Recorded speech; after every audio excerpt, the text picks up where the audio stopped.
노유진의 100분 토크. 필리버스터, 정말 19대 국회를 살린 블록버스터가 아니었나 싶습니다. 실시간 인기 검색어를 비롯해서 온라인 SNS가 뜨겁고요. 마국텔이라 그러나요? 마이 국회 텔레비전이라고 해서 또 그 네티즌들이 만든 그 영상물들이 올라오고 있습니다. 국회 본회의장에 방청 신청을 하고 야당 의원들의 의사 진행을 가까이서 응원하려는 시민들이 줄을 잇고 있다고 합니다. 보니까 또 지방에서 단체로 견학도 왔더라고요. 학생들 이끌고.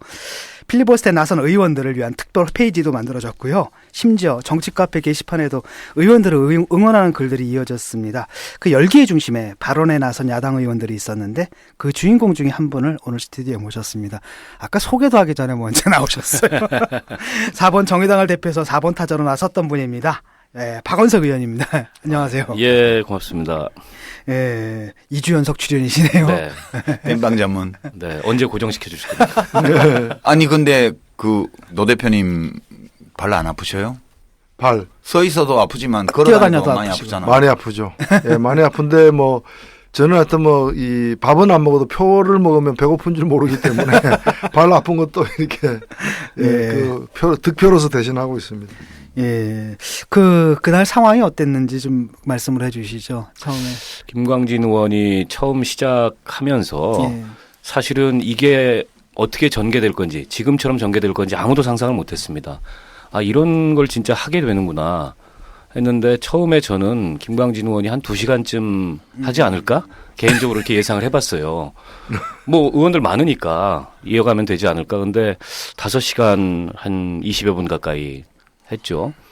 그리고 내려오고 이제 그다음부터 의원들이 쭉 이어갔는데 아마 한 은수미 의원쯤 할 때부터 갑자기 이게 이제 인터넷에서 불이 붙기 시작을 했고 밤새도록 국회 TV를 시청하는 그 시청자층이 생겨나고 SNS에 글들이 올라오고 그러면서 이게 여론의 중심에 필리버스터가 서게 된 것 같습니다. 김광진 의원은 정보위원회를 2년간 했던 의원이어서 이 법안에 대한 문제점을 아주 잘 알고 토론을 많이 했던 그런 경우였고 정보위원회나 테러방지법에 대해서 사전에 사실은 별로 공부 안 했던 의원들도 많은데 그때부터 이제 막 공부하기 시작한 거죠.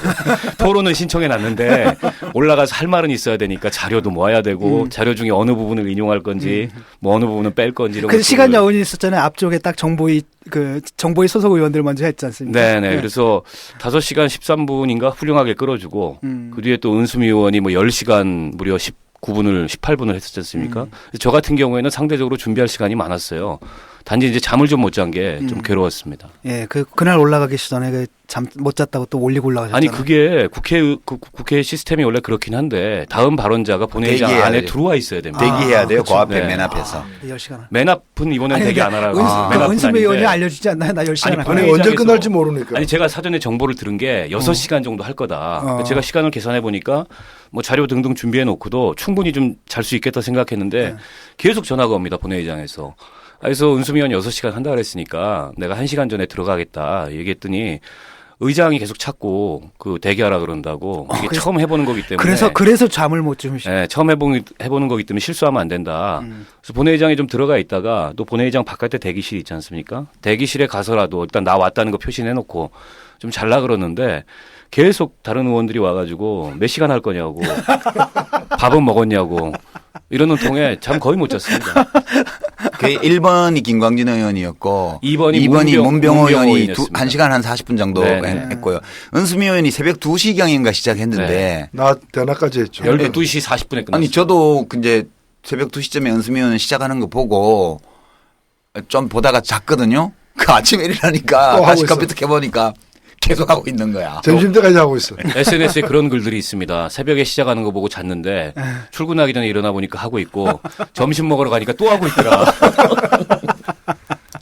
네, 많은 사람들이 새로운 어떤 정치 현상. 딴 것보다 이제 은수미 의원 때 좀 관심이 많이 온 게 김광진 의원은 젊잖아요. 그렇습니다. 그래서 과거 독재 권위주의 체제를 직접 겪어보지 않은 세대의 국회의원이고 은수미 의원이 사실 우리가 아는 사람만 알았지만 이른바 맹사건, 산호맹사건으로 6년형을 살면서 죽을 뻔했잖아요. 그렇죠. 그 수감 생활 막판에 거의 5년 차인가 6년 차 들어가서 강릉교도소에 있을 때 온갖 종류의 병들이 한꺼번에 터져서 장절제도 하고 뭐 네. 폐렴 오고 네. 거의 그때 엠네스티에서 성명이 나오고 막 그랬어요. 석방하라고. 네. 거의 죽을지 모른다고 그랬던 일이 있어서 네. 그런 것들까지 이렇게 생각하면서 은수미 의원 발언을 들으니까 되게 짠하더라고. 나는 그 빼짝 마르고 정말 기운 없어 보이는 네. 의원인데. 사실 제가 17대 국회의원 할 때 은수미 한국노동연구원에 있었잖아요. 그렇죠. 예. 근데 제 그 개인 교수였어요. 노동시간 관련해가지고. 제자가 많아요. 국회의원 예, 중에. 그래서 모셔다가 공부 많이 했습니다. 네. 그러니까 또 은사가 지금 투혼을 발휘해서 10시간 넘게 발언하고 있는 걸 봤죠. 그 필리버스터 마치고 내려왔을 때 네. 응원 열기가 대단했죠. 네네. 그 심 대표가 그 평소에 안 하던 액션을 하시다고요. 난데없이 저를 이렇게 포옹을 하셔가지고 굉장히 어색했어요. 사진 자세히 보시면 제 표정이 얼마나 어색한지 보이실 겁니다. 근데 이제 그것도 맨날 하던 사람이 하면 괜찮은데. 당 대표로서 뭐 걱정이 여러 가지가 있으셨겠죠. 앞에 이제 뭐 의원들이 했고 처음 저희 의원들은 해봐야 5명밖에 못하지 않습니까? 대표를 포함해서. 근데 대표가 나서기는 좀 그렇고 그러면 또 한 분은 또 원내대표잖아요. 사실상 빠진다고 치면은 3사람 의원인 건데 근데 처음 올라간 건데 잘해야 되잖아요. 앞에 다른 의원들도 잘했고 해서. 근데 뭐 시간도 적당했고 내용도 뭐 적당했다고 생각했는지 갑자기 포옹을 하셔가지고 굉장히 당황했습니다. 그 사진들 밑에 네티즌들이 댓글 달아놓은 것도 재밌어요. 제 표정이 어색한 걸 보고 굉장히 어색하다 이 표정이. 근데 그 우리 야구에도 보면은 그 1번 타자, 2번 타자, 3번 타자 역할이 다 있잖아요. 네. 이번에 김광진 의원, 연수미 의원, 또 박원석 의원 이렇게 해서 세 분이 적절한 역할을 하면서 이 전체 분위기를 만들었던 예. 초반에 만든 역할을 예. 크게 했어요. 네. 그 새누리당 조원진 의원인가요? 네. 또 뭐 의사 방해도 하고 그랬지 않습니까? 우리 청취자들이 잘 모르시는 게 있는데 그분은 늘 그런 분입니다. 그래요? 본회의장에서도 그래요. 다른 안건, 이 필리버스터가 아니고 다른 사안을 가지고 야당 의원이 나가서 발언을 할 때나 이럴 때도 그런 식의 뭐 야유, 조롱 이런 게 아주 습관적으로 몸에 밴 사람입니다. 어떻게 보면 지금 또 지위가 원내 수석 부대표고 또 그 당내의 계파로 보면 이제 친박 핵심 그러니까 일종의 이제 행동대장 비슷한 역할을 한 거죠. 그날도 제가 발언하는데 들어와서 제가 아마 그때가 김동춘 교수가 쓰신 그 박근혜 대통령의 국정원 정치라는 논문이 있습니다. 굉장히 좋은 논문인데 그거를 소개하는데 이제 관계없는 내용이라고 삿대질하고 고함치고 의장한테 중단시켜달라고 하다가 의장한테 중단당했죠. 조원진 의원이. 그 심 대표가 또 그거 보고 내려와가지고 심 대표 목소리가 그렇게 큰지 몰랐어요. 마이크로 얘기하고 있는 제 목소리 수준이더라고요. 마이크도 없이 얘기하는데. 그런 실갱이가 좀 있었습니다. 금속노조에서 뭐, 네. 뭘 갈고 닦았게요. 금속이죠. 네. 예, 금속성의 고음을 갈고 아무튼 그 뒤로도 조원진 의원은 그 수시로 출몰을 해서 그런 역할을 딱 하셨어요. 아니, 그 정청래 의원이 제일 영화가 재밌지만 있으면 이게 좀 뭐랄까 조연급 중에 악역하는 조연이라고 그 해야 되나? 조커죠, 조커. 악역 담당. 그 마카로니 웨스턴에 보면 The Good, The Bad, The Ugly 셋이 나오잖아요. 예. 나쁜 놈, 착한 놈, 이상한 놈. 그 The Ugly에 해당하는 멤버지. 거기 이제 추한 정문은, 조원진 뭐 이런 등등이다. 그런 역할로. 예, 아마 이게 국민의 관심을 모으고 진행이 열기 있게 진행되기 때문에 잠깐 자기도 얼굴 숟가락 비추려고 얹어 보려고. 그 전국 노래자랑 있죠. 송혜 씨가 저기 사회 보는 그게 보면은 앞에 노래 부르고 있는데 밑에서 이렇게 와서 춤추는 분들 있잖아요. 지금. 바람잡이들. 바람잡이들 막 따라다니면서 계속. 그래도 그 사람들은 포지티브 하잖아. 그래도. 이제 네거티브로 이제 바람 잡는 거지. 이제. 새누리당 의원들이 조를 편성해가지고 몇 시간 단위로 교대로 뭐 2명 내지는 3명씩 본회의장에 들어와서 있습니다. 와서 이제 그런 식의 중간중간에 자기들 기준으로 이게 좀 뭐 박근혜 대통령을 비판한다든가 뭐 국정원 댓글 사건을 언급한다든가 박정희를 언급하다든가 이러면은 그때 이제 야유와 뭐 항의와 중단시켜달라고 그런 역할을 가장 맡았어요. 적절한 대응은 정청래 의원이 적절하게 대응을 하더라고. 정문원 의원이 그 속초고성 그 지역구죠. 그 NLL 뭐 어쩌고 하면서 그 남북 정상 대화록 누설하고 뭐 내 말이 사실이 아니면 정계 은퇴하겠다 했는데 은퇴 안 했어 결국 그죠? 검찰 조사 받았죠. 네, 벌금 받았죠. 벌금 받았죠. 그리고 막 뜯으니까 정청래 의원이 있다가 우리 정문원 의원님은 대화록 그거 기밀 누설 해가지고 검찰 수사도 받고 재판도 받은 분이잖아요. 그 떠들어도 안 들려 내 목소리밖에 안 들려요. 그러면 손해야 나한테 그러면 이게 딱 제가 되는 응답이었어. 속기록에 다 남았잖아. 그 참고로 총기가 말씀드리면 있으니까. 아까 조원진 의원이 그렇듯이 정청래 의원도 그런 사람입니다. 평소에 본회의장에서 저쪽에 여당에서 뭐 야유하고 조롱하면 그걸 맞받아치는 역할을 야당에서 정청래 의원이 맡고 있어요. 역시 고기도 먹어본 놈이 잘 먹는다고. 예. 근데 나는 그 저 의장단이 이게 의장이 사회를 봐야 되잖아요. 의장 아닌 사람도 의장단 아닌 사람도 사회 볼 수 있다는 걸 이번에 전 처음 알았어요. 예. 근데 8시간씩 자기들이 교대로 하다가 힘드니까 상임위원장에게 사회권을 넘기기도 했는데 그거 보면서 아 이분들이 주야 막교대 하는 노동자도 있다는 걸 아는지 3교대도 못해. 삼교대도 못하냐. 3교대도 못하고 저 의장단이 좀 상대적으로 고령이셔서 저는 이해하는 편인데 이게 발언을 하는 사람은 괜찮습니다. 듣는 근데 앉아가지고 사실상 뭐 거의 졸거나 이럴 수밖에 경청하면 없는데 괜찮은데 되게 의장단 경청도 중에 한 분만 경청을 하시고 다른 두 분은 사실은 마지못해 앉아 계신 거 아닙니까? 여당 의장단은.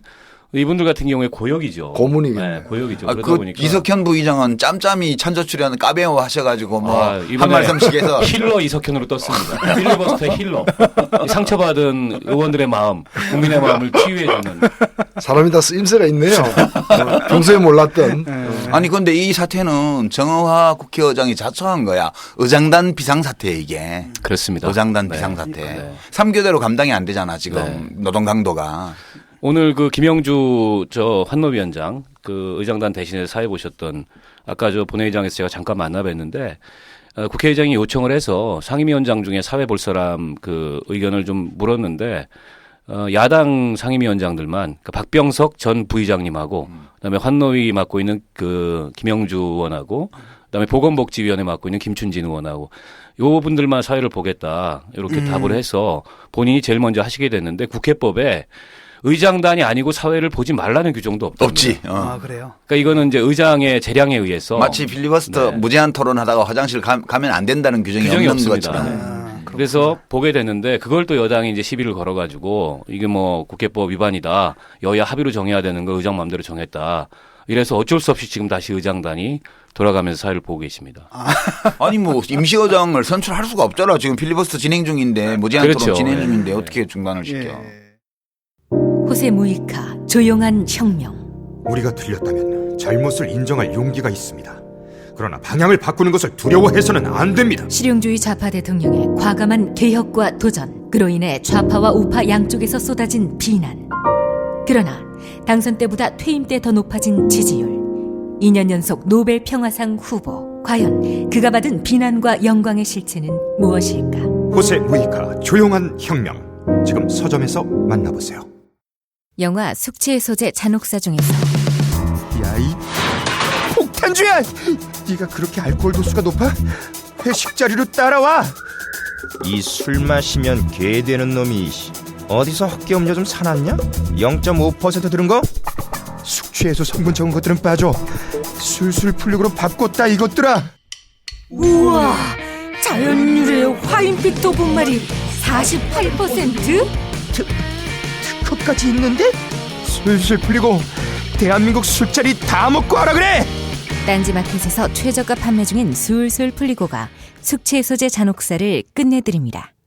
온라인에서 참여하기가 참 대단했거든요. 사실상 이게 저는 이제 필리버스터가 되면은 아 그런가 보다. 흔히 우리 이제 국민들이 국회에서 무슨 일이 벌어지는지 별 관심이 없잖아요. 저도 이렇게 이게 인기를 끌 거라고는 생각을 못 했는데 그 열기를 이끈 게 사실 SNS가 아니었나 싶습니다. 맞습니다. 아, 그 제가 좀 봤더니요. 평들이 올라왔습니다. 네. 필리버스터 했던 그 의원들에 대한 그 촌평이라고 해야 되나? SNS 평들이 참 재밌어요. 김광진 의원에 대해서는 민주대 학생회장의 폐기. 네. 그다음에 문병호 의원에 대해서는 사장님 저 몰래 왔어요. 아 사장님 몰래 왔다고? 예, 그러니까 사장님 몰래 왔다는 게 이제 아마도 국민의당의 입장이 뭔지를 모르겠거든요. 왜냐하면 지금 두 사람 했잖아요. 권은희 의원도 어젠가 했고. 네, 최원식 의원도 대기를 하고 있습니다. 근데 그 왜 그렇게 뜸해요? 거기 우리보다 더, 글쎄요, 우리보다 의원 숫자가 훨씬 많은데. 그러니까 국민의당에서는 공식 입장이 필리버스터를 중단시킨다라는 거 아니에요 지금. 중재안을 그게 좀 내놓고. 애매합니다. 그건 입장이. 네. 처음에는 어쨌든 이 테러방지법 현행법 올라와 있는 직권상정돼 있는 안에 대한 반대 입장은 분명한데 그렇다고 이대로 필리버스터를 끌고 가는 것은 또 아니다. 그래서 중재안이라도 내서 이걸 멈춰야 된다. 그러니 정의화 의장이 냈다고 하는 중재안 정의화 의장은 부인했죠. 중재안이 아니고 입법조사처 의견은 그냥 자기는 토스한 거다. 입법조사처에서 나온 의견을 참고하라고 네. 야당에 네. 여야에 그거라도 받아라. 그리고 중단해야 된다. 이 입장이고 어떻게 보면 좀 양비론인 거죠. 국민의당 포지션에서 정치적으로 그 양비론이 본인들한테 득이 된다. 이렇게 판단을 하신 모양인데 근데 정작 의원들은 이게 SNS에서 뜨거운 반향을 일으키고 지금 국회 방송 시청률이 막 그 역대 최고 시청률을 매일매일 갱신하고 있거든요. 평소보다 30배. 예. 웬만한 공중파 드라마 시청률을 능가하는 그런 시청률을 보이고 있기 때문에 또 의원들은 이제 하고 싶은 거죠. 그래서 지금 권은희 의원이 했고 또 최원식 의원, 김관영 의원, 국민의당 의원들이 뒤에 대기하고 있는 걸로 알고 있습니다. 예. 저는 야당으로서는 당연히 동참하는 게 맞다고 생각합니다. 그런가 하면 이제 박원석 의원님에 대해서는 이제 주얼리박. 이거 굉장히 귀중하다는 얘기겠죠? 아니 잘생겼다고 그러는 거 그래요? 아니야? 이게 이름하고 연관이 있는데요. 네. 제 이름이 원석. 원석이다 보니까 원석이니까. 그래서 주얼리박이라고 아마 붙여주신 것 같고 근데 이건 굉장히 좀 오만한 이름이죠. 이게 원석을 갈고 닦아야 빛이 나는데 안 갈고 닦아도 빛이 난다는 얘기잖아요. 원석 그대로. 이번에 무제한 토론 과정에서 갈고 닦였다 그런 뜻 아닐까? 그밖에 뭐 무슨 별명들이 좀 더 있었습니다. 똘똘이 스머프다. 근데 제가 제일 충격받았던 건 노 교수의 현대사 강의다. 제가 어디를 봐서 노 교수. 20대들이 보면 그럴 수도 있지. 인정할 건 인정하고. 노 교수 이건 마음에 안 듭니다. 아니 박원석은 아직 5학년 안 됐잖아. 안 됐죠. 지금 47이지. 마흔 이제 일곱입니다. 정신적으로는 뭐 정신적으로는 20대입니다. 47이면 대학에서는 중견 교수지 노 교수는 아니거든. 네. 그런가 하면 이제 김재남 의원에 대해서는 인터넷 방송 BJ다. 그래서 별풍선을 쏴주고 싶다. 이런 얘기도 있고요. 신경민 의원은 죄에 읽어주는 남자. 그리고 강기정 의원은 성룡대봉에. 아니 신경민 의원은 왜냐하면 국정원의 과거 죄악, 뭐 책을 7대 썼었죠. 범죄, 네. 5대 범죄 뭐 이런 과거사의 사례들을 다 읽어줬기 때문에 그것도 있고 네. 그 국정원이 NIS 아닙니까? National Intelligence Service잖아요. 그걸 갖다 뒤집으면 SIN이 돼요. sin. 죄, 그렇구나. C는 이게 이제 죄라는 뜻이지 않습니까? 영어로. 아마 그런 재치가 여기 포함이 돼 있는 것 같아요. 예, 죄 읽어주는 남자. 강기정 의원 성령대붕에는 이제 초창에 울어가지고 그러고 자기가 과거에 국회에서 폭력 행사 혐의로 2차례나 사법 처리되고 이런 얘기를 하면서 좀 울어버렸잖아요. 네. 그리고 이제 공천 탈락 소식이 그때 또 네. 들은 상태에서 올라갔고 그래서 네티즌들이 그 사진을 이렇게 포토샵을 해가지고 뭐 이렇게 신부님들이 성직자로, 이렇게 네. 걸치는 이렇게 십자가 있는 이 휘장 이거 달아주니까 뒤에 그 다음 사람이 또 뭐 뒤에 이렇게 뭐라고 후광이라고 그러나요? 그거 만들어주고 또 뭐 해주고 이래가지고 자꾸 진화해가지고 나중에 보니까 완전 대부흥회를 하는 제사장의 모습으로. 예, 그러니까 약간 파토스가 넘친다 이런 뜻인 것 같고요. 서기호 의원에 대해서는 섹시 법가에 이렇게 평이 나왔습니다. 우리 서기 의원이 이제 법률가다 보니까 그 굉장히 법률적인 지식과 논리 이걸 동원해서 아주 조목조목 테러방지법의 문제점을 지적하는 방식의 토론을 했거든요. 그래서 아마 이런 별명을 붙은 것 같아요. 우리 방송 시작하기 전에 누구 하고 있었죠? 서영교 의원 하고 있었나요? 예, 서영교 의원. 서영교. 어떠세요? 보니까 난 좀 옛날 생각나던데. 원래 또 마이크 체질이잖아요. 예. 서영교 의원이 여야 의원을 통틀어서 남녀를 통틀어서 목소리가 제일 큰 의원 중에 한 명이에요. 제일 굵어. 그리고 평소에 본회의장에서도 뭐 5분 토론이라든지 그 대정부질의 이런 걸 할 때 웅변을 하세요, 이분은. 그리고 항상 시작할 때 가운데 중 물결랑 그 중랑의 딸 서영교입니다. 이런 식으로 시작을 하는데 굉장히 코믹한데요. 오늘도 보니까는 아까 5시간 넘을 때까지 제가 보다 왔는데 목소리 톤이 처음 시작할 때하고 거의 변하지 않았습니다. 원래 그 백만학도를 호령하던 사람이잖아요. 이화여대 총학생장 출신. 그러니까. 아니 그게 딱 한총련 세대의 그 의장들이 마이크 잡고 백만청년학도한테 이렇게 딱 하고요 하는 그 톤이던데. 예. 처음부터 끝까지. 전형적인 근데 요즘 세대들한테는 이제 새로운 거죠. 그래요? 이거 뭔가 좀 다르다. 새롭다? 약간 복고풍에. 왜냐하면 저희는 익숙하지만 요즘 세대는 그런 거 못 그게 봤잖아요. 응답하라 1988 그 세대 아니야. 응답하라 그렇죠. 1988이야 이게. 예. 그 시민들 반응이 굉장히 뜨겁습니다. 이제 SNS에 뭐 응원글을 올리는 것은 물론이고요. 막 후원금도 막 보내고 이러는 것 같던데 어떻게 돌아오시니까 제가 듣기로는 은수미 의원실에서 SNS에 올린 사진을 봤더니 후원 계좌 그것도 한 은행 것만 통장을 8개를 갈았다. 그래서 지금 들리는 소문으로는 확인되지 않았습니다만 소액 후원금으로만 여기서 소액은 뭐 10,000원, 20,000원 어쨌든 전부 10만 원 미만으로만 9천만 원 후원금이 들어왔다. 필리버스터 하는 동안에 이 얘기를 들었고 저 같은 경우에는 뭐 그만큼은 안 들어왔습니다. 확인을 안 해봤는데 저도 많이 들어왔습니다. 저희 비서도 뭐 통장 갈아야 된다고 얘기하는 걸로 봐서 저는 그렇게 많이 안 들었으니까 지금 이 방송 듣는 분들 박원석에게도 통장을 여러 번 갈 수 있는 기회를 좀 주십시오. 아직 늦지 않았습니다. 그리고 제가 그 다음 날 이제 지역에 가서 또 이제 저희는 돌아다녀야 되잖아요. 그 선거운동 하러 돌아다니는데 좀 민망하긴 하지만 저희 보좌진들이 또 9시간 29분 뭐 정의의 필리버스터 이런 피켓 들고 돌아다니라고 만들어줬어요. 근데 그때 주말이었는데 다음 날이 아니죠. 다음 날이죠. 길거리에서 많은 분들이 알아보시고 음료수도 음료수도 사다 주고 기념 촬영도 하자 사진도 찍자 그러고 뭐 그런 제가 지금 지역구에서 그동안에 없었던 경험을 최근에 하고 있습니다. 그 필리버스터의 그 역사를 좀 알아봤으면 좋겠어요. 그 어떻게 시작된 건지. 사실 말 자체도 처음엔 좀 생소했거든요. 필리버스터가 뭔가 이런 것도 있고. 이런 건 우리 유시민 대표님이 설명을 해주셔야죠. 박근혜 대통령 그러면 어떻게 이런 나라가 있느냐, 뭐 이런 걸 하는 나라가 어디 있느냐 그래가지고 미국은 나라가 아닌가요?라고 제가 썼는데 원래 그 미국에서 난 거죠. 그게 우리 국회법 규정으로는 무제한 토론이에요. 이제 이 무제한 토론을 하는 이유가 사실 한 가지밖에 있을 수 없죠. 의사방해, 의사지연. 그러니까 의결을 해야 되는데 무제한 토론한다는 것은 마음에 안 드는 법안이 올라와 있는데 막을 수는 없고 그러니까 이제 미룰 수 있는 데까지 최대한 미루기 위해서 하는 게 무제한 토론이고 우리 국회법에서 사실 그거를 넣어놓은 게 이제 2012년 11년 국회 선진화법 그 의결된 게 2012년 총선 끝나고 나서 의결됐어요. 아 맞습니다. 예. 2011년에 그게 5월 며칠 날 이제 됐는데 거기에 12월 2일인가에 반드시 그 처리하게 돼 있잖아요. 예산안. 그 예산안을. 그래서 작년 재작년 다 예산안이 그렇게 처리가 됐고 그다음에 그 의장석 점거를 불법화했잖아요. 예. 그래서 의장석 점거를 야당이 못 해요. 그 대신에 소수당에게 유일하게 준 권리가 무제한 토론이고 이 무제한 토론을 하는 이유가 이 테러 방지법을 다수의 횡포에 맞서서 막아보려고 이제 무제한 토론을 하는 거니까 이게 원래 뭐 서양에서 미국에서 이제 나온 말이라 그러는데 미국은 워낙 이주자의 나라니까 여러 나라의 역사가 섞여들잖아요. 네. 그래서 원래는 별로 좋은 말은 아니라고 그래요. 스페인어에서 유래했는데 막 하여튼 못된 짓 하고 막 뺏어가고 이런 약탈해가는 이런 그걸 말하는 건데. 버스터가 그 말이잖아요. 원래 부순다 뭐 이게 망친다 이런 얘기죠. 고스트 버스터 이게 버스터하고 스펠링이 똑같아요.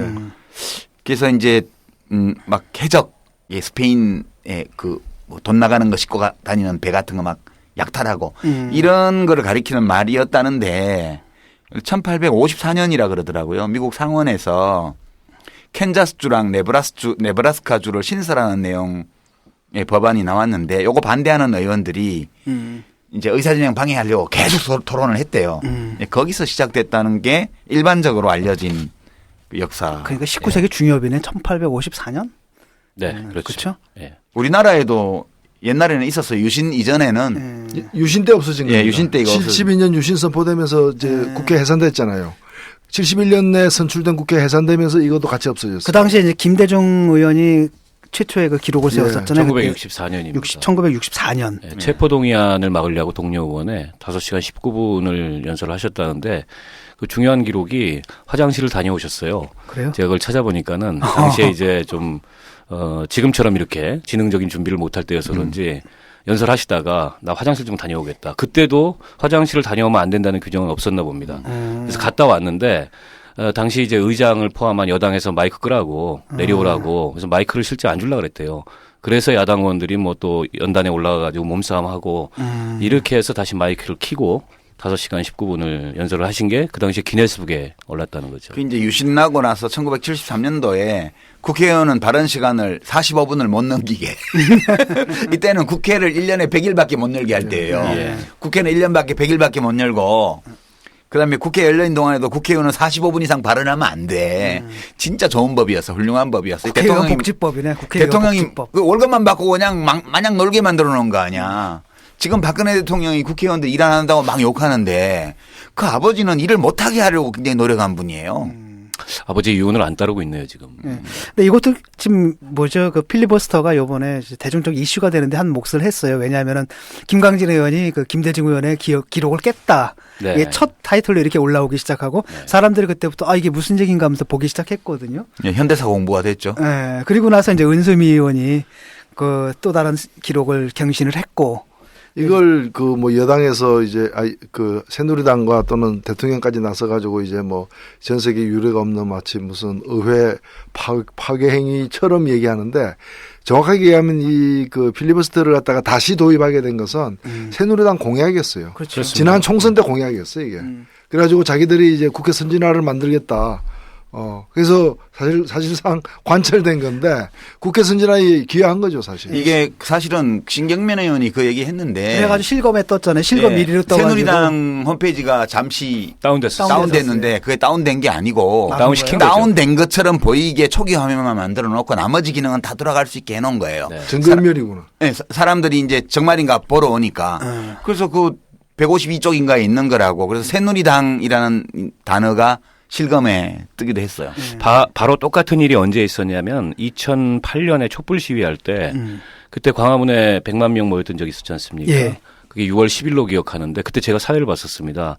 그때 온라인 그 청와대 홈페이지 다운 공격을 하자 이래가지고 집회 현장에서 그걸 했는데 바로 다운이 됐죠. 그건 이제 홈페이지 접속해서 글 올리는 거죠. 근데 그 다음에 어떻게 됐냐면 이 청와대는 그렇게 만만한 데가 아니기 때문에 홈페이지를 복구하고 바로 지금처럼 첫 화면에 다운된 화면을 걸어놓은 겁니다. 이게 나중에 언론 취재에 의해서 또 들통이 났어요. 새누리당도 마찬가지였어요. 네. 다른 기능은 똑같은 일을 지금 아, 한 그 겁니다. 기법을 이번에 다시 이제 도입을 한 거구나. 예.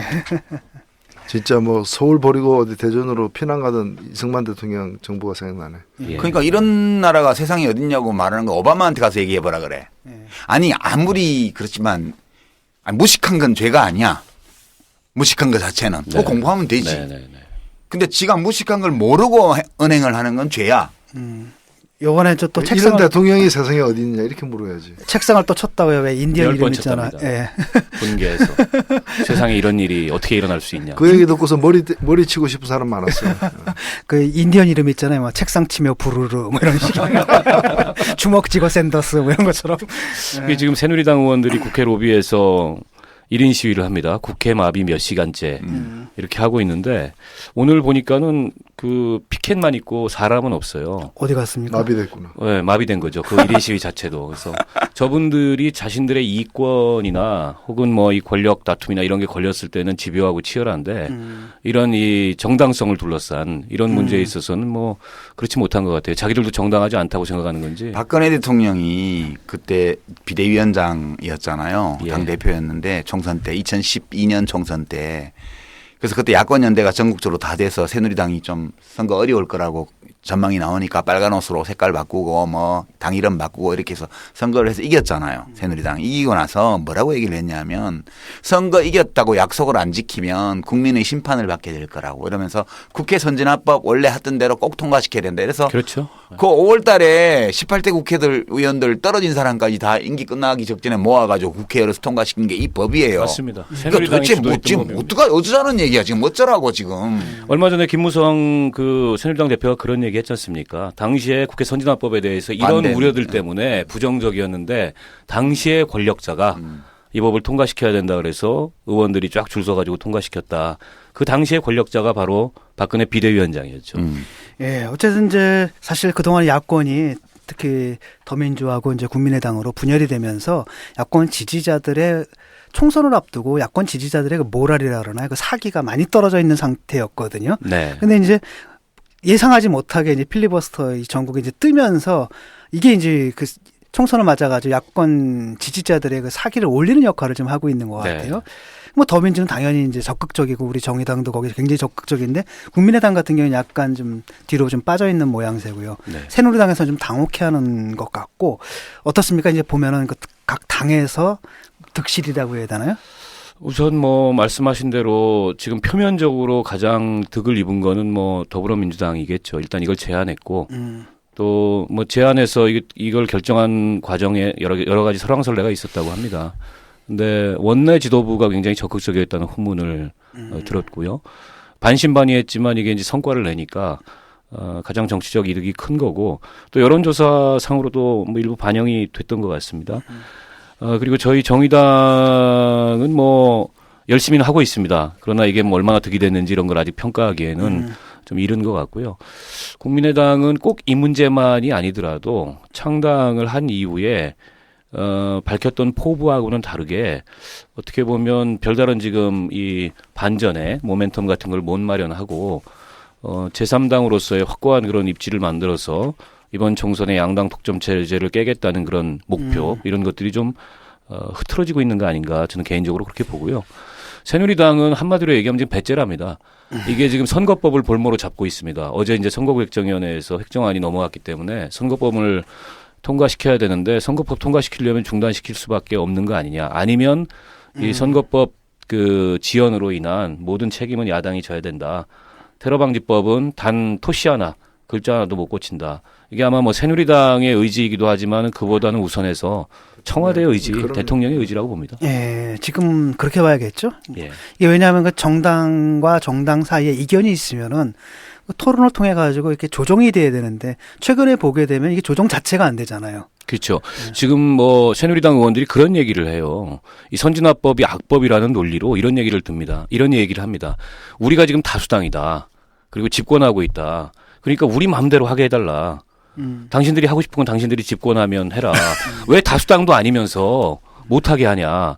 그러니까 겨우 한 40% 득표율 가지고서 50% 좀 넘는 의석을 점하고 있으면서 이 국회에서 토론되는 모든 의제는 100%다 자기들 의사대로 해야 된다는 정말 반민주적인 그런 인식과 행동을 보이고 있습니다. 다수당이면은 그 다수로서의 권한만 행사해야지 전체의 권한을 행사할 수는 없죠. 유일당이 아니잖아요. 그렇죠. 자신들이 조선노동당인 줄 알고 있어요.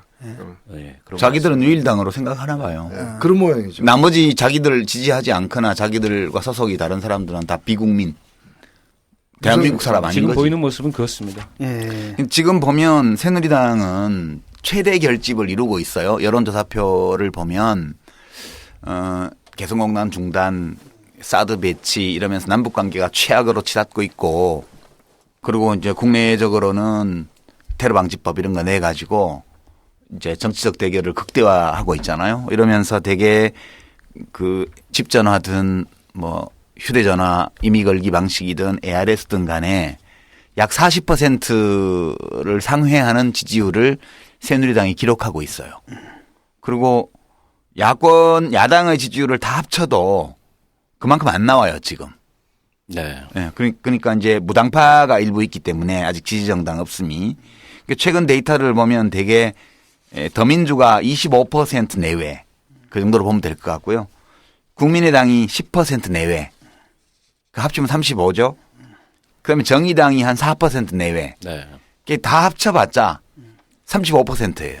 40%. 이게 새누리당의 결집도가 최대화되어 있기 때문에 야당의 현재의 지지율을 다 합쳐도 새누리당만큼 안 돼요. 선거 하나만 하죠, 이대로 가면. 그래서 일각에서는 여론조사 전문가들이 사석에서는 230석 할지도 모른다.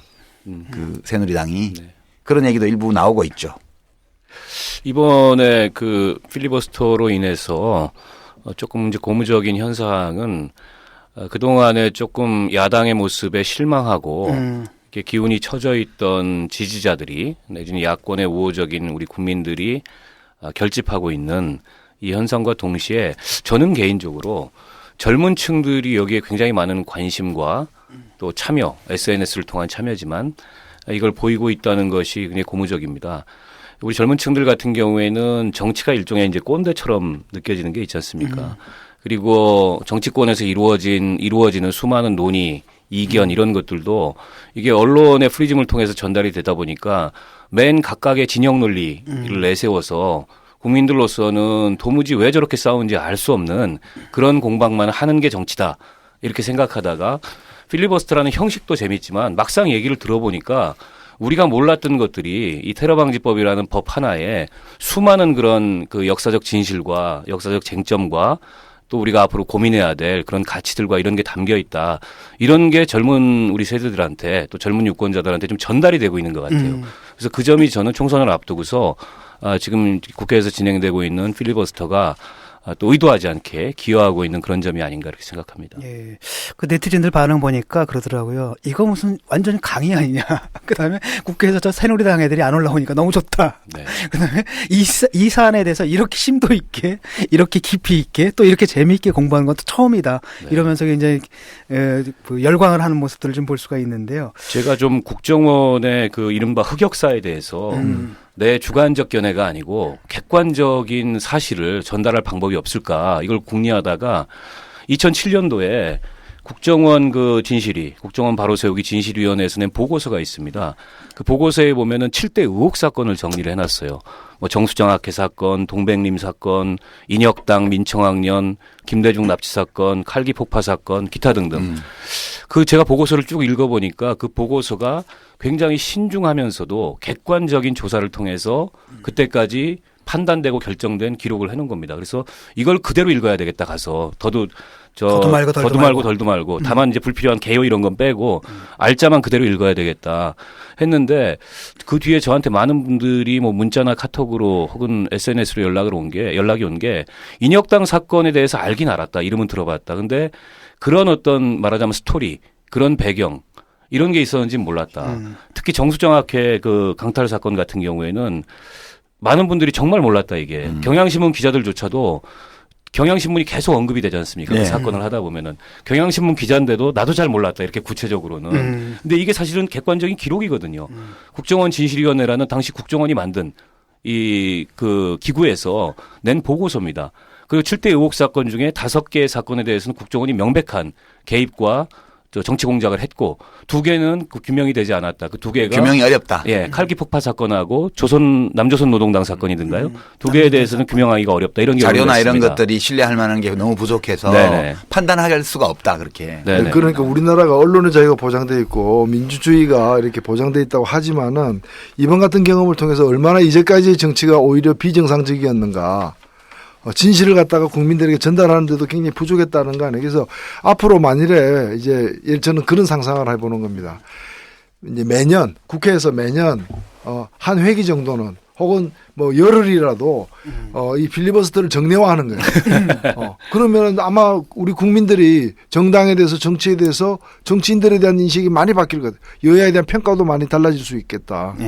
그 제가 영국 가봤더니 거기에는 PMQ라고 해가지고 프라임 미니스터 퀘스천 해가지고 매주 한 번씩 수요일 날 한 번씩 40분 동안 수상이 국회에 출석해가지고 상대방 야당들이 무제한으로 묻는 거야. 그렇죠. 무제한으로 미리 뭐 질의 요지 이런 거 없이. 그리고 장관이 옆에서 도와줄 수도 없어. 수상이 다 답변해야 돼. 이걸 매주 40분씩 하는. 그래서 이런 제도가 있는 나라에서는 박근혜 같은 사람은 절대로 대통령 당선될 수 없다. 그렇습니다. 영국 교민들이 얘기하더라고요. 이 국회법에요. 그러니까 이 필리버스터를 가능하게 한 무제한 토론과 비슷한 제도가 원래 있었어요. 그게 전원위원회라고 해가지고 지금도 있습니다. 있죠. 네. 그게 이제 의원 50인 이상이 요구하면 의장이 소집해 주도록 그렇게 하는 건데 여기는 1회 발언만 할 수 있고 한 사람이 5분간인가 발언해요. 네. 그러니까 중대의안이 있을 경우에 이걸 할 수 있거든요. 한 번도 해본 적이 없어요. 국회가. 그래서 제가 2004년 국회에서 노 대표님 2005년도 기억하시겠지만 국가보안법 개정안 폐지안 나오고 개정안 여러 종류의 개정안이 나와서 그 국회 본회의장을 새누리당이 점거하고 있을 때예요. 제가 제안을 어떻게 했냐면 이 전원위원회 규정을 좀 써보자 그러면 그렇게 해서 지금 국회에 제출되어 있는 모든 수정안 폐지안들을 쭉 해서 현행 유지에서 가장 먼 거 폐지안부터 시작해서 제일 급격한 변화를 담고 있는 내용부터 전원위원회를 소집해서 토론한 후에 자유투표로 차례차례 표결해보자. 그러면 어느 지점에선가 과반수 찬성이 만들어지는 의안이 생길 거다. 그럼 거기까지 개정하는 게 민의를 대변하는 거다 현재로서. 이 제안을 했더니 그 당시 열린우리당에서는 저는 죽일 놈 되고요. 네. 당론은 폐지인데 헛소리 한다고. 네. 그다음에 야당 쪽에서는 제가 김용갑 의원부터 시작해서 몇 분들하고 상의를 해봤더니 취지는 좋은데 니네들 짜고 이렇게 해놓고 실제로는 당론 투표에서 폐지안을 가결할 거 아니냐. 그래서 제가 열린우리당 안에도 폐지까지는 원하지 않는 분들이 많이 있습니다. 해보면 7조 1항만 없애든 또 뭐 다른 찬양권 부동조 이것만 없애든 다른 조항까지 없애든 간에 어느 선에선가 과반수가 만들어지는 게 옵니다. 자유투표를 하기로 양당 지도부가 약속하고 이랬더니 사기치지 말라고 그러면서 안 받아줬어. 그래서 여야 모두에게 제가 왕따 당하고 저만 이상한 놈 돼버린 기억이 있어요. 우리 국회법에 여러 그런 좋은 제도가 있지만 사실은 정당들이 이걸 활용 안 했죠, 지금까지. 네. 이번 과정을 보면서 저도 조금 이 국회에서의 특히 국회의원들의 발언과 관련된 제도 보완이 좀 필요하다는 생각이 듭니다. 필리버스터를 뭐 정례적으로 여는 정도까지는 아니더라도 지금 국회에서 보면 국회의원들의 이 말이 잘 보장이 안 돼요. 네. 지금 보면 그 가장 길게 발언하는 게 대정부질입니다. 15분. 답변 빼고 15분. 근데 이게 이제 성격상 대정부 질이다 보니까 거기서 일방적으로 연설을 할 수가 없어요. 물론 그렇게 하는 분들도 있지만 조금 민망해지죠, 그러면은. 질문을 해야 되니까요. 그리고 나서 국회에서 토론 시간은 대부분 5분입니다. 본회의장에서. 자유 발언 같은 경우에 5분으로 한정돼 있고 상임위 들어가면요. 국정감사나 아니면 통상의 업무 보고 시기에도 의원 한 사람당 발언 시간이 길면 뭐 상임위 숫자가 아주 작은 환노위 같은데 10분. 숫자가 많은 데는 5분 이렇게 제한이 돼 있고 물론 몇 회에 나눠서 하긴 하지만 청문회 공청회 제도가 있지만 청문회 공청회 제도도 비슷하게 운영이 됩니다. 5분, 7분. 사실 정치라는 게 말이고 말의 힘이 사실은 국민들을 설득하고 또 정치에 대해서 국민들이 관심을 갖게 하는 그런 기제인데 너무 사실은 이 말할 권리들이 말할 자유가 혹은 이 국회의원들의 말을 통해서 국민들이 정치에 대해서 이해할 수 있는 그런 기회가 보장이 잘 안 돼 있습니다. 아까 그 식사 중에 이제 유 작가님이 그런 말씀하시지 않았습니까? 필리버스터가 한 10시간, 뭐 5시간, 16시간, 뭐 10시간까지 가다 보니까 의원들 하나하나의 그 개성이 드러나더라. 솔직히 밖에서 볼 때는 의원은 300명이거든요. 여야로 갈려져 있어요. 네. 그래서 당론 투표를 해요. 네. 개성이고 뭐고 없어. 맨날 패싸움하는 집단으로 보였는데 요번에 딱 본 건 그거거든요. 네. 이 사람들이 생생한 자기 인격을 가지고 나와서 자기 개성을 드러내면서 자기 생각을 얘기하고 그다음 자기 심지어 어떤 분들은 이제 자기 인생까지 다 얘기를 하거든요. 네, 그 점이 제일 놀라운 점이었어요. 그게 공감을 이끌어낸 거죠. 이 국회의원들이 평소에는 이제 당이 패거리 당자잖아요. 패거리로 모여서 집단적으로 대결을 하니까 다 원 오브 댐. 그 집단 중에 하나로만 보이고 비슷비슷한 원자처럼 이렇게 느껴졌는데 그렇습니다. 긴 시간 발언 기회가 보장이 되니까 그 한 사람 한 사람이 어떻게 다른지가 보여요. 네. 저 사람의 장점이 뭐고 개성이 뭐고 단점이 뭐고 이것까지 다 보여요. 그러니까 국회의원이라는 그 금배지 뒤에 숨어 있는 어떤 당 소속의 한 사람에서 자기 나름의 개성과 인격과 자기 역사를 자기 나름의 개인사를 가지고 있는 한 인간으로서 국회의원의 모습이 이렇게 보이는 게 저는 되게 좋더라고요. 그 진면목이 드러나는 거죠. 네. 이게 소위 말하는 미천이 드러나는 건데 그런 의미에서도 의무적으로 1년에 10시간 연속 발언을 하게 만들면은 다 드러날 거 아니에요. 국회의원 총선 때 총선 경쟁률이 확 떨어지겠는데. 아니 근데 실제로 이렇게 올라온 글을 보니까 나 이 사람들이 나름대로 이렇게 생각이 깊은 사람들인지 몰랐다. 몰랐어요? 국회의원들이.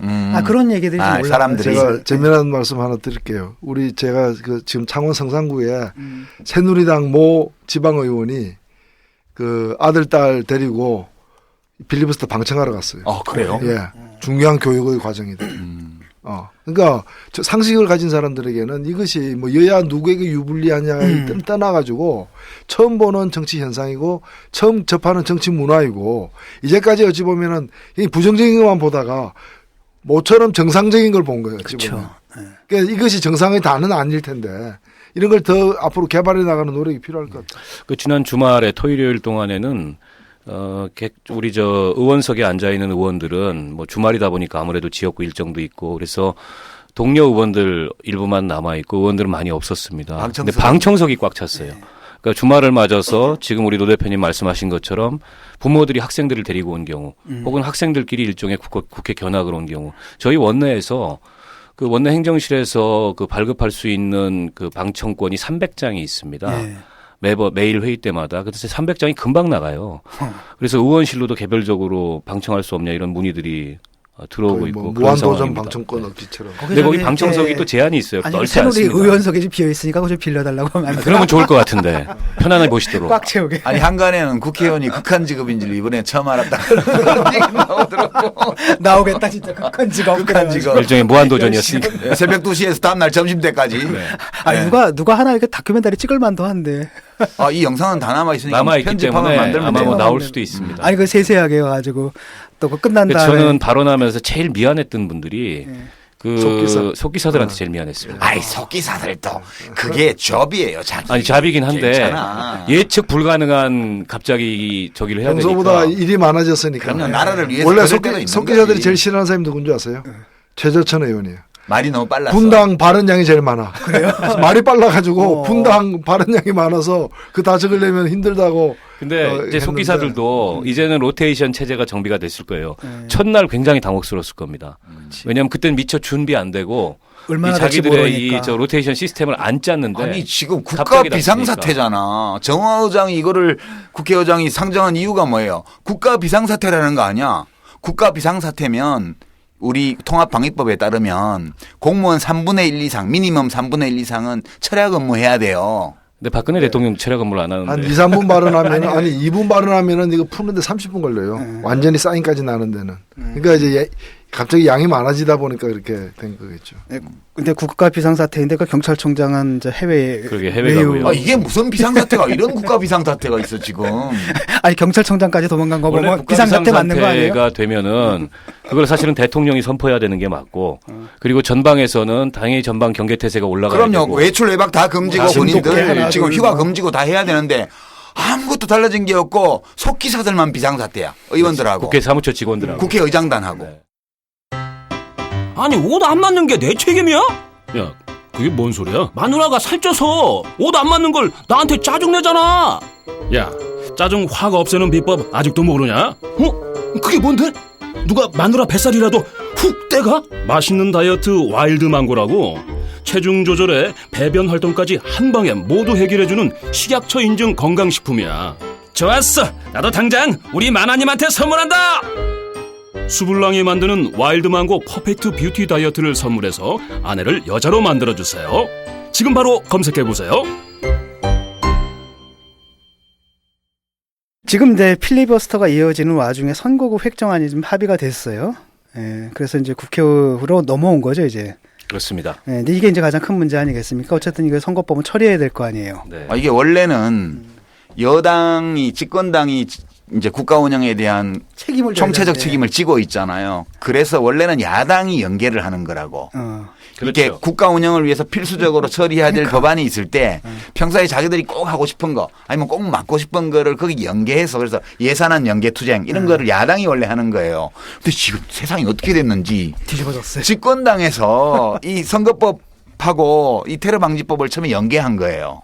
그 바람에 일이 이렇게 된 거거든. 맞습니다. 원래는 선거법 개정안부터 처리를 하고 나머지 법은 법대로 뭐 이 무제한 토론을 하든가 말든가 해야 되는데 선거법하고 이거를 여당이 묶어버렸기 때문에 처리를 못하고 있다 이렇게 돼버린 거거든. 맞습니다. 그러니까 야당이 무력했다는 얘기잖아요. 그러니까 지금이라도 답은 여당이 좋아 그러면 청와대에서 자꾸 1.1핵도 못 고치라고 고치지 말라고 하는데 우리 헌법의 국회 조항에 제일 앞에 나오는 게 입법권은 국회에 있다 이게 딱 나오는 거잖아요. 그러니까 우리가 입법권을 갖고 있으니 협상해보자. 니들이 진짜 걱정하는 게 뭐냐. 여기 이런 장치들을 두자 이렇게 협상을 해서 합의를 하는 거예요. 원래 야당은 이거 만들지 말자는 거지만 어쩔 수 없이 그러면 독소 조항이라도 좀 빼고 이렇게 하면 타협이 될 수 있겠지. 그렇게 하고 뭐 다시 국회 열어서 이거 처리하고 테러방지법 처리하고 뭐 선거법 처리하고 합의법안 처리하고 이렇게 해야 답인데 이거 외에는 풀릴 길이 없죠. 근데 지금 문제는 뭐냐면은 이게 그 사실 여당이 없잖아요. 사실 당이다라는 것이 입법권을 가지고 여의도 출장소만 있지 청와대. 그렇죠. 그러니까 청와대 여의도 출장소만 있고 그렇기 때문에 여당 입장에서는 협상을 못 하는 거 아니에요 지금. 협상의 권한이 사실상 없다고 없는 봐야 거지. 되고요. 협상의 권한이 없는 거죠. 없는 게 아니지 있지 행사를 안 하니까 그런 거지 쪼다들이. 그러니까 그게 사실 없다는 실질적 거죠. 권한을 못 갖고 있는 대통령이 거고 갖고 있는 거잖아요 지금. 이 청와대에서 사실은 청와대에서 하고 있기 때문에 버튼 문제가 되는 누르면 거죠. 버튼 누르는 대로 지금 움직이는 게 그러니까 청와대가 원청이고 여기는 하청이죠. 네. 그렇죠. 이거 뭐 아니 이번에 저기 뭐 그 살생부도 마찬가지 아니에요. 공천을 실제 어디서 하고 있는가가 드러난 거 아니에요. 청와대에서 하고. 이거 노동관계법 위반 아니야? 사실상 청와대의 일을 수행하고 있는데 소속은 새누리당으로 돼 있고 그러게 말입니다. 위장하도급이라 그러죠. 위장하도급이죠. 이게 선거구획정이 사실은 작년 11월 13일 날이 시한이었습니다. 처리해야 될. 근데 지금까지 연장이 됐는데 방금 말씀하셨던 대로 이게 여당의 지연 전략, 연계 전략 때문에 여기까지 오게 된 겁니다. 책임은 분명히 여당에 있고요. 여야가 초기에는 이제 뭐 그 지역구 비례대표 숫자 때문에 이견이 있었습니다. 근데 그 지역구 비례대표 숫자까지 다 합의되고 그다음에 비례대표 배분 방식까지도 사실상 합의되는 저희 정의당 같은 이런 작은 정당을 소외된 그런 합의가 진즉에 만들어졌음에도 불구하고 여당에서는 이것과 뭐 노동법, 경제활성화법 하다 안 되니까 이제 뭐 테러방지법 이걸 계속 연계시켜가면서 오늘날 이렇게 선거구 공백 사태가 길어지고 그 야당을 완전히 물러보는 거죠. 예, 지금 필리버스터 사태가 오게 된 겁니다. 이른바 이제 청와대 관심법안이라 그러나요? 대통령 관심법안. 대통령 관심법안. 이것 때문에 지금 이렇게 되고 있는데 이거 보니까 사실 그 청와대 인식 자체가 그 박근혜 대통령 인식 자체가 옛날에 그거잖아요. 우리 그거 배웠어. 삼권 분립이라는 건 있지만은 현대 국가에서는 역시 행정부가. 근데 지금 임시회 회기가 3월 11일까지 아니에요? 10일까지. 3월 10일까지인데 예. 이대로 가면 10일까지 무제한 토론하다가 폐회하는 거 아니에요? 네. 그럼 다음 임시국회를 열어야지 이걸 열기만 하면 이거는 그냥 의결하는 거예요. 그죠? 그렇죠. 더 맞습니다. 이상 토론 못 하니까. 그러면 근데 다음 회기를 열려면 여야 합의가 또 돼야지 의사일정. 그렇습니다. 예. 안 그러면 여당 단독으로 열어가지고 또 해야 되는데 그것도 국회법에 어긋나니까. 네. 근데 그 다음 국회를 갖다 예합의로 여는 것 자체가 지금 불가능한 건 불가능하지. 아니고 불가능한 건 아닌데 문제는 3월 선거 10일까지 빌리버스터를 하면 좋은데 문제는 이제 새누리당이 이 대테러 방지법을 가지고 걸어버렸기 때문에 대테러 방지법을 1.1에 고치지 않고 통과시켜주지 않으면은 선거법도 안 하겠다는 안 거지. 하겠다라는 거예요. 그러니까 선거법 안 하면 요건 야당이 듣는 식으로 구도를 짜가지고 야당 때문에 통과 안 되고 있다로 지금 덮어씌우고 있는 거죠. 그게 지금 야당에게는 굉장히 부담으로 이제 작용하고 있는 상황. 지상파 방송 동원하고 일부 정편 동원해가지고 계속 그걸 퍼뜨리는 거지. 근데 그냥 가면 어떻게 되지? 야당도 계속 가면. 아마 이제 오늘이 지나고 나면 3월 그러니까 오늘이 지나고 나면 그 선거 연기론이 이제 등장을 하기 시작하면서 그 책임을 야당에 뒤집어 씌우는 논리들이 보수 언론과 종편에 등장을 하게 될 겁니다. 선거 연기하려도 지금 국회에서 그러면 특별 조항을 만들어야 되잖아요. 그러니까 실제로 선거 연기를 해야 되는 꼭 그 상황은 아니에요. 아닌데 이제 이렇게 되면 선거 연기해야 되는 거 아니냐고 이제 여론 공세를 한다는 거죠. 그래서 지금 야당으로 하여금 두드려 맞고 엄청 야단 맞고 항복할래 그냥 항복할래 지금 둘 중에 하나 골라라. 그 옛날에 우리 많이 듣던 얘기인데 야 맞고 쓸래 그냥 쓸래 맞고 불래 그냥 불래 우리 잡혀가면 맨날 그거잖아. 처음에 좀 하다가 계속 버티고 있으면 야 너 어차피 불게 돼. 더 맞고 부냐 이 정도 맞고 부냐 더 맞고 부냐 그 차이밖에 없는 거야. 남산중앙정부 지하실에서 하든 그렇지. 취조하든 그 방식을 지금 쓰고 있는 아니 거죠. 원래 우리 가면 한 반나절 패잖아. 반나절 그냥 패놓고 그다음에 와가지고 부르라 그래. 그러면 뭘 부르요? 뭘 말하는 거예요? 그러면 이제 몇 가지 물어봐 놓고 그거 몰라요. 그러면 그래? 너 어차피 말해야 돼. 더 맞고 말할래? 그냥 여기까지만 맞고 말할래? 이게 우리가 받은 질문이잖아. 지금 이 질문을 야당이 받고 있는 거 아니에요? 똑같이 하는 거죠. 자, 근데 뭐 야당의 입장에서도 일종의 이제 출구 전략은 필요한 거 아니겠습니까? 예, 오늘 아마 더불어민주당이 의총이 지금 오후에 소집되어 있는 걸로 알고 있습니다. 그래서 여러 가지 논의가 오갈 텐데 지금 또 한편으로는 이 필리버스터에 대해서 야당 지지자들의 관심과 기대와 이게 워낙 크기 때문에 응원과 섣불리 이걸 갖다가 접겠다고 할 수도 없는 상황이에요. 그래서 가장 합리적인 해결 방법은 앞서 말씀하셨던 것처럼 이 법이 갖고 있는 치명적 독소 조항을 제거한 그런 선에서의 합의. 그걸 제거하고 나면 사실은 이 법의 필요성이 있느냐에 대한 의문이 있습니다. 그럼에도 불구하고 껍데기라도 제목이라도 테러방지법을 해야 되겠다는 의지가 굳건하다면 그 치명적 독소 조항 그거는 사실은 선거보다 더 심각한 문제입니다. 아니 그거 치명적 독소조항 아까 우리가 다 일부에서 했지만 그거 빼도 네. 테러방지법의 의미는 있어요. 왜냐하면 테러 유엔이 지정한 테러 단체의 소속 조직원과 그와 연계된 사람들을 단속할 수 있는 거거든요. 그럼요. 네. 아니 그 치명적 독소조항은 국가가 국민에게 대한 테러할 가능성에 대한 거예요. 그렇죠. 예. 그러니까 테러 보면서 테러 집단에서 국가를 빼버리는 건데 좋은 그걸 거지. 빼야 원래 이 테러방지법의 취지에 맞는 네. 그런 이제 법이 되겠지. 그게 가장 합리적 해결 방법인데 지금 뭐 저렇게 나오는 상황에서 말씀하셨던 것들처럼 야당의 고민이 깊을 수밖에 없는 상황이고요. 근데 마땅한 사실은 출구가 없습니다. 그러니까 내가 옛날에 한나라당과 협상하는 거는 항공기 납치범과 협상하는 것보다 더 어렵다 이렇게 말했다가 그때 국무위원 청문회에 불려나가서 죄송합니다 이렇게 말을 했는데 이제 뒤집을게. 그때는 청문회 통과하려고 내가 진심이 아닌 걸 말한 거고 진짜로 항공기 테러범 납치범하고 협상하는 것보다 더 힘들어. 이게 보잖아 지금. 협상이 안 되는 거죠. 협상 자체가 안 돼 지금. 거의 협박을 하는 거니까. 그러니까. 예, 어떻습니까? 그것도 처음 납치해본 그 서툰 범인들하고 협상하는 거지. 그 여당 입장에서는 어떻습니까? 왜냐하면 이게 이제 그 선거법 통과가 늦어지면은 김무성 대표가 얘기를 했던 뭐 총선 그 공천 과정 이런 것도 좀 그쪽에서도 타격을 좀 받지 않나요? 김무성이 곤란하지. 곤란하죠. 매우 곤란하고요. 왜냐하면 그 국민 경선제를 사실상 할 수가 없습니다. 그러려면 안심번호 추출에도 시간이 필요하고 그렇죠. 한데 그게 다 이제 무산되고 전략 공천 폭이 넓어질 수 있기 때문에 친박이 고의적으로 이러는 거 아니냐라는 설도 있어. 굉장히 많습니다. 일부러. 네. 일부러. 새누리당의 그 비박 학살 공천의 여건을 조성하기 위해서 일부러 이렇게 하고 있다는 거지. 네. 그런 분석이 상당히 설득력 있게 지금 들리는 네. 상황이고요.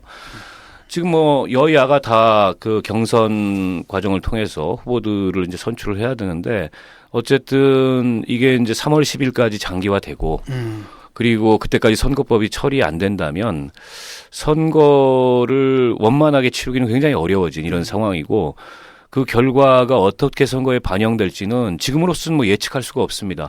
저쪽은 여기 잘못이라고 뒤집어 씌울 거고 또 야당 입장에서는 이 전체적인 그동안의 선거법이나 내지는 쟁점 법안들 그 논의 과정을 쭉 그 돌이켜서 보면 이거는 명백히 잘못된 그런 연계 전략을 통해서 오히려 여당이 선거를 지연시킨 책임이 있기 때문에 또 그런 공방이 맞설 수밖에 없는 상황이고요. 저는 개인적으로 제가 오늘 오기 전에 또 한 번 테러방지법 그 최종안 이철우 안을 읽어봤습니다. 근데 저는 이제 선거가 오늘로 45일 남았는데요. 45일 남은 선거도 중요하지만 이 법을 한 점 한 획도 안 고치고 이대로 받는다는 거는 잠깐 이철호안이 아니고 지금 상정된 거는 그게 최종안입니다. 같은 날 주호영 의원 등 152명 예. 그게 최종안. 근데 일부 수정안이죠. 일부 수정안. 근데 이 법을 그대로 받는다는 것은 이거는 역사적으로 사실은 죄를 짓는 그 과정에 야당도 동참하는 거기 때문에 이대로 한 점 한 획도 수정 없이 이 법을 수용할 수는 없다. 이렇게 생각합니다. 죽더라도 야당이 다 죽는 한이 있어요. 그럼요. 이거는. 순진한 질문이지만 이렇게 제안할 수는 없나요, 야당에서? 그냥 분리해가지고 선거법만 먼저 처리하자. 그거는 스톱을 못 시켜요. 이거를 지금. 아, 그래요? 예. 지금 무제한 토론하는 거를 중단을 못 시켜요. 중단시키면 그걸로 끝이에요. 그거는 좀 해석상의 차이가 있더라고요. 합의를 하면 돼. 네, 합의를 해서 합의를 하면 정회를 하고. 여야가 합의를 하면 되는데 그 합의를 안 한다는 거 아니에요 지금. 아니 근데 사실상 불가능한 야권의 입장에서는 예를 들어가지고 책임론의 문제가 있잖아요. 아니 두 야당 그 세 야당이 다 그 생각에 동의를 하는데 네. 제가 볼 때는 맞습니다. 여당에서 안 해주지. 새누리당이 안 받는다. 안 해주지 그거를. 아니 근데 예를 들어서 언론화되고 예를 들어가지고 왜냐하면 그 책임론의 문제가 있을 때 우리는 먼저 그 선거법 분리해가지고 이건 이견이 없으니까 이견이 없는 것부터 처리하자 그랬는데 쟤들이 안 한다 그랬다 이렇게 하면은 그거 말싸움 해갖고는 되지를 않아요. 저쪽이 아까 항공기 납치범이라 그랬잖아요. 항공기 납치범이야. 그건 되지도 않아. 예. 오늘 저 필리버스터에 관한 얘기, 그 다음에 그 필리버스터 전국 앞으로 어떻게 흘러갈 것까지. 근데 이제 어떻게 흘러가는 전망도 중요하지만 지금 상황에서 보면 어떻게든 이거는 종결되고 선거는 할 거예요. 그렇습니다. 선거는 할 거기 때문에 지금 야권 입장에서 보게 되면 지금 새누리당은 이 국민 갈라치기를 박근혜 대통령이 해가지고 보수 쪽의 최대 결집을 이뤄놨잖아요. 그 야권의 결집이 있어야 돼요. 지금. 맞습니다. 이슈를 결집해야 되고 그러니까 선거 공약 이슈를 결집을 해야 되고 그다음에 선거에서 후보의 결집도 필요하고 선거 운동의 결집도 필요하고 선거 이후에 우리 대한민국을 좀 좋은 방향으로 바꾸기 위한 여러 가지 해야 할 일들에 대한 집중도 필요해요. 그래서 지금 되게 우리 정의당 입장에서 보면 두 가지를 해야 된다고 저는 생각해요. 하나는 야권이 흐트러져 있는 야권을 지금 국민의당이 여당인지 야당인지 갈수록 모호해지고 있어서 그건 빼더라도 뭐 같이 하면 좋겠지만 그건 빼더라도 여하튼 더민주하고 정의당이 야권의 민심을 결집하는 노력을 해야 되는데 지금 진행 안 되고 있죠. 두 번째, 이 과정에서 정의당이 좀 더 능동적이고 적극적인 역할을 하면서 당의 인지도와 당의 존재 가치와 당에 대한 호감도 를 올려야 될 과제가 지금 있잖아요. 예, 한쪽에 예. 지금 비례 네. 후보들 지금 등록해서 당내 비례 선거 하고 있는데 대중적 관심을 못 받고 있고 지역구 후보도 꽤 많은데 지금 관심을 못 받고 있잖아요. 정의당이 이중의 과제를 안고 있기 때문에 오늘 지금 뭐 지역에서 후보 두 분 다 뛰고 계시고 또 당에서 중요한 역할을 하시니까 지금 정의당의 현재 후보 현황이나 현재 이 선거에 임하는 전략적 방침이나 이런 거에 대해서 좀 청취자들께 얘기 좀 해 주셔야 될 것 같아요. 우선 지금 뭐 지역 후보들 전국 각지에서 열심히 하고 계시고요. 제가 확인해 봤더니 49명이 예, 등록을 하셨더라고요. 그리고 아직 등록은 안 했지만 이제 선거구가 마무리됐기 때문에 추가로 등록할 후보들까지 포함하면 적게는 60명, 많게는 한 90명 정도까지 후보들이 등록해서 선거운동을 이번 선거에 참여를 하게 될 것 같고요.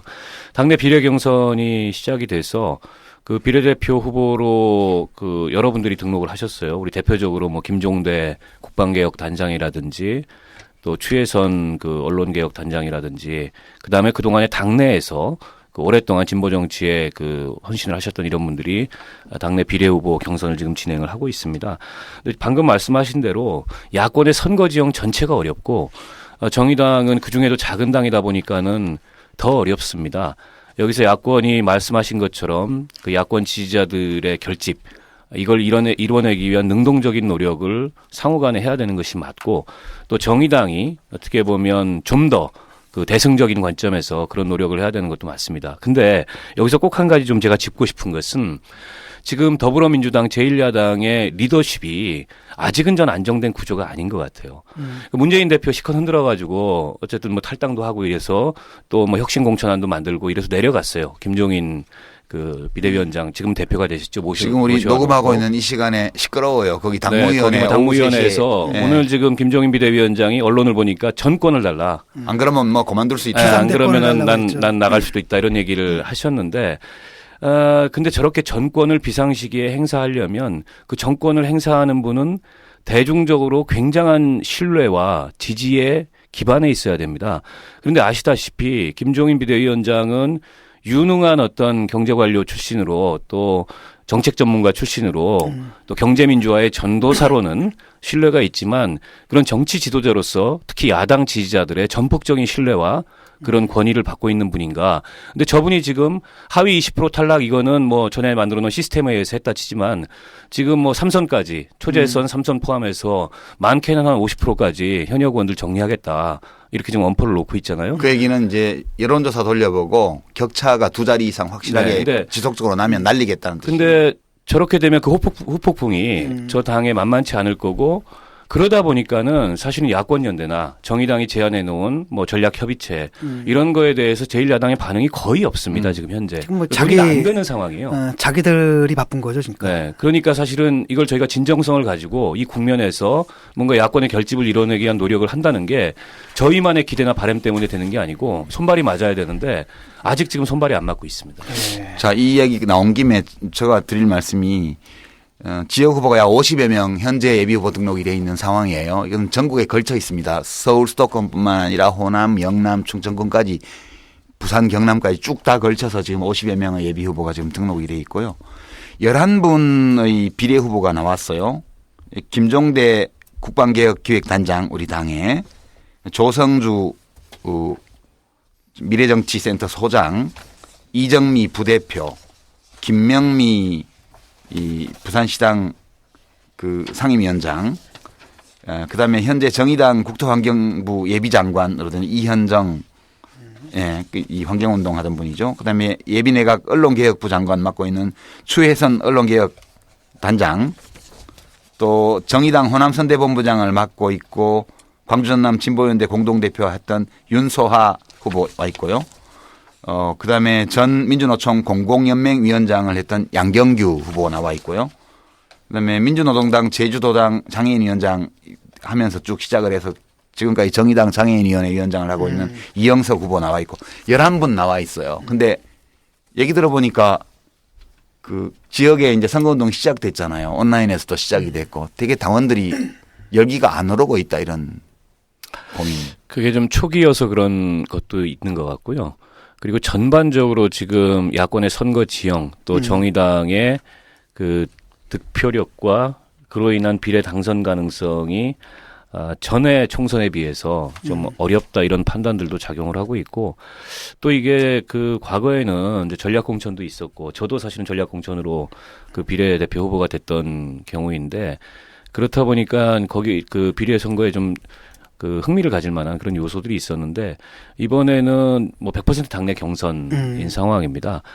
그렇다 보니까는 논란도 많이 있었습니다. 이런 방식으로 비례 경선을 치르는 게 맞느냐. 좀 더 사실은 당대표한테 힘을 실어주고 전략 공천을 하는 게 맞지 않느냐. 이런 논란도 있다 보니까 그동안에 당원이 많이 느는데 이 비례 경선을 준비하는 후보들이 적극적으로 당원 가입도 시키고 기여한 건 맞지만 막상 이게 선거 국면이 열렸는데 분위기가 좀 안 뜨는 게다가 또 이 필리버스터 때문에 시선이 국회로 집중돼서 저희 당원들도 밤새 TV 보시느라고 당 게시판에 들어올 시간이 없어가지고 거기가 우리 당 정의당 저기 의원들도 계시니까 뭐. 이런 것도 좀 있는 것 같습니다. 노 대표님은 예. 뭐 아니 뭐 지금 그런 거죠. 이 비례대표 일단 당내 절차이기 때문에 바깥보다는 당원 중심으로 이렇게 제한되어 있는 면이 있고요. 또 하나는 이번에 선거법 협상의 결과가 비례대표 의석의 확충에 사실은 굉장히 이제 안 좋은 조건이 마련됨으로써 비례대표의 양적인 어떤 기대감도 좀 떨어져 있는 상태고 질적으로 보자면 방금 이제 우리 박 의원 지적하신 것처럼 뭔가 이렇게 B카드, U카드 이런 것들이 외부에서 좀 영입되는 그런 좀 이렇게 비례대표 경선의 어떤 재미가 조금 떨어진 면도 있죠. 물론 나오신 분들도 아주 훌륭한 분들이 나오셨겠지만은 그렇게 되면서 아직은 이제 초반 열기가 이렇게 좀 고조되지 못한 그런 상태인 것 같습니다. 우리 정의당 당원들이 이 방송 많이 들으시니까요. 이렇게 홍보도 할 겸 제가 한 말씀만 좀 드리고 싶은데 우리 정의당이 지금 이번 총선 메인 슬로건으로 정의당은 다릅니다. 이런 거 얼마 전에 전국위원회에서 채택을 하고 그 세부 플랜카드 거는 과정에서 좀 당원들 사이에 이견도 노출이 되고 그랬어요. 근데 저는 뭐 이 정의당은 다릅니다라는 이 슬로건이 국민들에게 호소력이 있는 슬로건인지에 대해서는 다툼의 여지가 있다고 생각하지만 기왕 이렇게 말했으면 좀 다르게 해야 된다고 봐요. 특히 지난 한두 달 동안 당원이 10,000명 이상 늘었잖아요. 예. 이제 비례 출마를 하려는 분들이 주변에 자기 지지 기반을 가동시켜서 입당을 끌어낸 측면 그렇게 한 10,000여 명 가까이 된다고 보통 얘기를 하더라고요. 네. 뭐 있을 수밖에 없죠. 그런 거는. 그렇지만 진짜 정의당은 어떤 점에서 다르지? 그전에 플랜카드에 뭐 우리는 뭐 친노도 뭐 비노도 없습니다. 친국민만 있습니다. 이런 플랜카드 붙였다가 좀 시끄러웠는데 우리도 정파 있잖아요. 정의당도. 네. 그리고 뭐 우리는 뭐 무슨 종이당원 없습니다. 그러지만 보장 못해요. 전에 통합진보당 사태 때 있었던 것처럼. 그래서 진짜 다르게 하려면 저는 우리 당원들이 관심 첫째 가져야 되고요. 그 비례대표 선거에 대해서 관심을 가져야 되고 어떤 후보들이 나왔는지 당 홈페이지 접속해서 눈여겨보셔야 되고요. 투표할 때요. 정파 투표. 이거 하지 말아야 된다고 저는 봐요. 이거 하면 뭐 다르죠? 그러니까 우리 정의당은 원래 정의당 창당할 때부터 있던 뭐 어느 지역의 연합이라든가 뭐 어느 당 출신이라든가 뭐 이런 계파들이 있죠. 정파들이. 그죠? 또 새로 비례대표 후보들이 권에서 입당한 숫자도 꽤 많잖아요. 스스로 또 개별적으로 들어온 당원들도 무지 많고요. 그래서 이런 관점에서 보면 자기가 어떤 후보들과 특정한 연관이 있을 수 있는데 정의당 당원이라면 딱 한 가지라고 봐요. 저는. 이 11명의 후보들 중에 어떤 분이 상위 순번에 가서 몇 명이 되었던 국회의원이 되어서 앞으로 4년간 정의당의 발전, 나라의 발전에 더 많이 기여할 수 있는가. 이거를 냉정히 판단해서 표를 찍어야지 과거에 전통적으로 있었던 식의 정파투표라든가 동원투표라든가 이렇게 하게 되면 우리 스스로 정의당은 다릅니다라는 이 슬로건을 우스갯거리로 만드는 거라고 보고요. 저는 관심과 아울러서 어떤 일이 있어도 인물만 보고 투표하시라. 비례대표 후보는 적어도 여기에 정의당이 장기간 건강한 당으로 살아날 수 있을 것인가 없을 것인가를 판단할 수 있는 이게 시금석이라고 저는 봐요. 그 점은 좀 좋으신 말씀이고요. 저도 공감하면서 조금만 제가 덧붙여서 말씀을 드리자면 정의당을 만든 이후에 당내 선거를 제가 쭉 이렇게 보니까 지금 우리 유 대표님이 우려하실 만한 그런 사항들이 크게 나타나지는 않았다. 그 얘기는 바꿔 말하면 우리 당원들이 합리적 균형 감각을 가지고 전략적 선택을 좀 해왔다고 생각을 합니다. 그런 면에서 이번 비례선거의 초반에 일부 과열 양상이 있었고 또 과거 이제 민주노동당이나 혹은 통합진보당 시절에 있었던 그런 정파 줄 세우기 투표와 같은 양상이 재현되는 거 아니냐 이런 우려가 있었는데 시간이 점점 흐르면서 합리적인 방향으로 이게 좀 나아갈 수 있지 않을까 그런 흐름들이 저는 눈에 보이고요.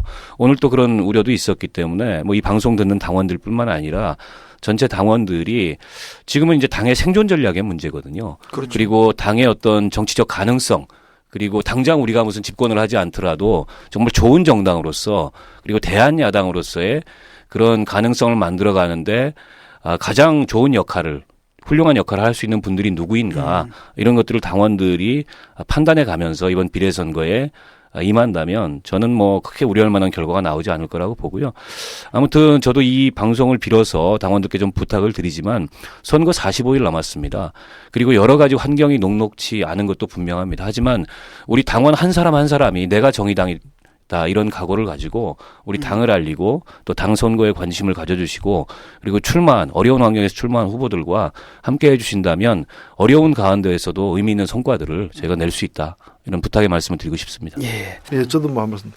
이 투표 중에서 줄 서서 투표하는 거는 그건 투표가 사실 아니죠. 그렇죠. 예, 그 투표란 거는 자신의 의지대로 사람마다 철학이 다르고 선택이 다를 수는 있는데 그래서 누굴 투표하든 그건 중요하지는 않아요. 자기가 책임지는 문제인데 이제 그런 다수의 의지가 모여가지고 이제 당선자가 정해져야 되는데 이제 누구한테 듣고 오다해서 투표한다거나 줄 서가지고 그냥 앞에 사람 찍는 대로 찍는다거나 그건 줄 서는 걸 배급받을 때 줄 서는 거예요. 투표할 때 줄 서는 게 아니라 이미 당선된 사람 배급받는 거잖아. 그런 투표는 투표를 갖다가 오히려 그 무의미하게 만드는 것이기 때문에 특히 정의당에서는 그래서는 안 된다. 저만 하더라도 저는 이제 평당원이고 투표를 하겠지만 저는 옛날 국민참여당 출신이잖아요. 그 국민참여당 같이 했던 사람 중에 좋은 후보가 있으면 찍을 거예요. 그러나 그거 전혀 아니라도 다른 더 좋은 후보가 있으면 그 사람 찍을 거예요, 나는. 그게 맞죠. 그런 거에 묶이지 말고 뭐 국민참여당 출신이든 뭐 민주노동당 옛날에 출신이든 뭐 어디 뭐 노동당에서 온 분들은 그런 거 상관없이 우리가 당을 제대로 세우려면 당을 구성하고 있는 당원 개개인이 주체적 존재로서 제대로 서야만 이 당이 되는 거예요. 그렇죠. 이제 그런 점에서 이번 비례투표에 사실은 몇 명이 본선에 가서 당선되든 상관없이 이 투표의 양상이 어떻게 진행되냐에 따라서 정의당의 존재할 가치가 있는 당인지 아닌지가 거기서 판가름 날 거라고 저는 봐요. 그러니까 제일 나쁜 질문, 이런 경우에 제일 나쁜 질문이 뭔가 하면은 우리는 몇 번이에요? 네. 내가 몇 번을 찍어야지. 그치. 우리는 몇 번이에요? 나의 뜻은 없는 거야. 나의 판단도 없고 내가 소속되어 있는 그 사적인 어떤 그 집단은 몇 번 찍게 되느냐. 이런 그 정파 투표가 지양돼야죠. 우리는 4번입니다. 기호 4번 정의. 예.